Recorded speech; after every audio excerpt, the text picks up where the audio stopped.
Hey guys, welcome back to Jake in Japan. This is going to be probably another pretty long video, but I just wanted to share like what it was like the very first time I studied abroad and the first time I went to another country and all that stuff. I thought it was a really intense experience. Intense is a strong word maybe, but it was a very interesting and like good experience, so I wanted to talk about it. But basically I decided a good year and a half or so before I studied abroad that I wanted to study abroad, and I did everything I could to like improve my chances of getting it. It's a kind of competitive program, but I went to a school where it seemed like I'd be able to study abroad, and I, studied hard and got probably better grades than I've ever gotten in my life to make sure like I was high enough grade to like go to the school I wanted to, and I was like taking Japanese classes, but there were like problems and I couldn't take Japanese classes because I came in a weird semester. They like offered like Japanese level 2 and Japanese level 4, and then in the other semester they offered level 1 and level 3. And I came in when they were doing like 2 and 4, so I just couldn't take Japanese. So I literally before I went I had like maybe one semester of Japanese language study under my belt. I could barely say anything, but it was still a really great experience. But anyways, I got on the plane, and for the first time in my life, I was surrounded by like people from other countries. I lived in America my whole life and never like traveled outside of the U.S. I traveled around the U.S., but never like to another country. So my first time out of country was also my first time studying abroad. So my first time out of country, I left for like 6 months. So just getting on the plane and being surrounded by people from Asia was like, wow, this is real. This is happening.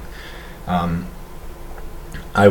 just listened to music, and I didn't sleep like at all the whole night before. I thought like if I stay up all night, I'll be able to like sleep on the plane. And even if I had tried to sleep that night, I don't think I would have been able to. I was just too excited and kind of anxious. And but basically when I arrived in Osaka, I was just freaking exhausted. I probably went a full 24 to 30 hours without sleep, and I was lucky that I had made friends with some Japanese exchange students in USA before I came, because one of my friends actually hooked me up with the name and a number of one of her friends who was living in Japan. And her friend came and was really nice and came to the airport and picked me up and helped me out. And I just had to make it to the train station, which was directly connected to the airport, is what I read. So I was like, I can do this, I can do this. But I showed up at the airport and I was just freaking exhausted. And I just remember walking from one end to the other of the airport like 3 or 4 times, just searching for like somewhere where there's a train, not realizing like I had to go outside the airport and cross this like big bridge that took me like over this highway to not a highway but a really big road, and over to like a train station. And I had very little experience with trains. I probably rode like one train system in my life, like by myself before that, and that was right before I went to Japan so I could go to Washington DC to get my visa stuff. So I had just no experience with that kind of stuff, and it was pretty intense for me, and I was exhausted, and it was much harder just being tired and not being able to think. But I show up, I finally figured it out, and I like went over there, and I just saw like some girl, I had only seen her picture. I never actually talked to her, and she's just like waving like, oh, over here. And I like went over to her, and she's like, okay, so you need to go over there, and pointed like super far away at like this wall that had like all these machines on it. She's like, you need to go buy a ticket. And I was like, ticket? What ticket do I buy? And like I had like this money that like I had no idea, like I'd never used or held or seen it before really. I had like just this little stack of money that I ordered, that I brought in a little envelope with me. And she like called a station attendant over, and the station attendant walked me over, was talking to me in Japanese the whole time. I had no idea what they were saying, and they helped me to buy a ticket. And I got my change, and I went back, and we took a train. I think it took a good hour, maybe longer, to get all the way to Hirakata, and then we got on a bus. And I remember on the bus, I saw, like, for the first time in my life, some, like, kind of fully punked out Japanese girl. And it was really, it really sticks out in my memory because before I studied abroad, like, the only, my only experience with people from Japan were, like, at ODU. And everyone there was, like, very, you know, kind of majime, and that means diligent, very majime, and they just really wanted to, like, study hard and do a good job and stuff like that. And I'm not saying, like, that girl's punk so she's not majime or something, but everyone, like, had just kind of like a standard look to them, you know, and not like it was my first time to see someone who was, like, going against the standard dress or whatever from another country. So I was just, I don't know why I guess that's why that stuck out to me so much. But we got on the bus, and the bus was different too. There's, like, buttons you have to press when you're ready to take your stop, and we took a bus all the way up to the dorms.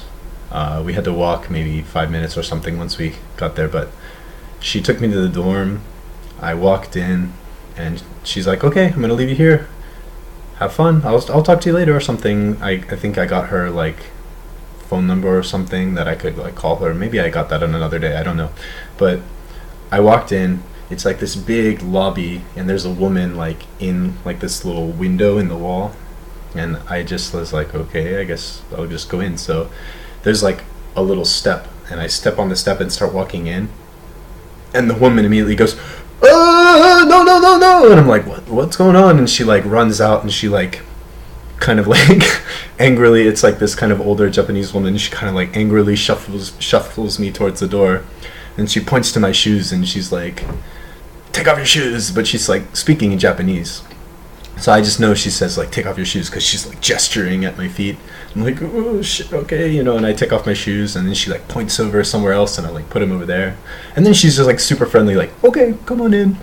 I'm just like, what? So I take, like, my suitcases. I think I brought 2 suitcases, so I take both of them, and I'm, like, walking in my socked feet. And she gets my name and stuff, and she makes me fill out, like, some little simple form that's in Japanese and English. And then she takes me up to my room. She, like, gives me a key, and she walks me around this, like, apartment place and explains, like, the kitchen and all this stuff, and she's just explaining everything in Japanese, and I'm catching, like, 1 or 2 words like, the whole time, like. And during that time I was just like, wow, man, I'm really here, like, this is crazy. Like, part of me still couldn't believe that, like, I need to speak Japanese, like, they're not going to understand if I speak English. Because even in class, you know, in ODU, of course, the teacher speaks English and stuff like that.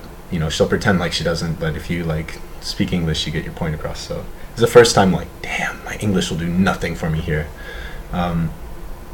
And the lady just, like, showed me around, showed me my stuff, showed me my room, and I kind of just went in, and she's like, okay, see you, and that was it. I had a couple of roommates, a few people who were gonna, like, do some homestay.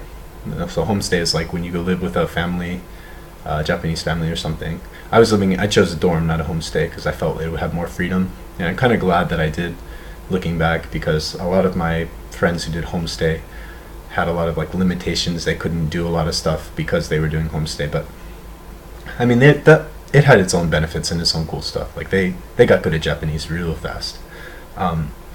But anyway, I went with one of the homestay people. Like, I was exhausted and really tired, and I wanted to sleep, but I was just too damn excited. So I went with one of the guys out to, he's like, dude, I found a grocery store.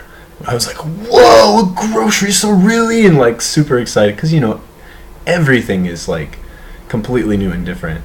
So we would just, like, walk outside, and I forget the name of the actor, but the first thing I saw was, like, a vending machine for Boss Coffee, and the actor, Tommy Lee Jones, the dude from Men in Black, the old guy. He's just, like, standing there in a suit, like, holding the coffee, and I'm like, is that? And they're like, yeah, that's Tommy Lee Jones, and he's, like, apparently the mascot for Boss Coffee over here. So that was just like, what the fuck? Okay.